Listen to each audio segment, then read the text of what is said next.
brothers and sisters of this small planet. When your mind is a little bit disturbed, take deep breathing.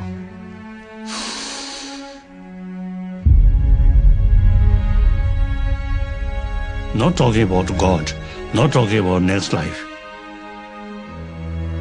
This very life, just one life.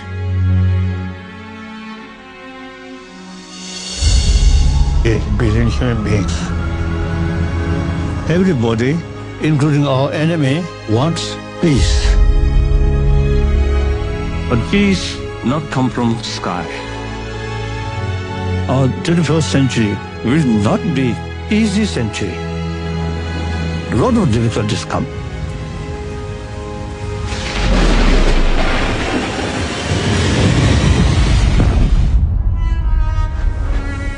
Destructive actions come from destructive emotions. So now our world needs knowledge about our mind, about our emotions, and how to tackle these emotions. The very purpose of our life is happiness, joyfulness. If you have inner peace, then you achieve happy life.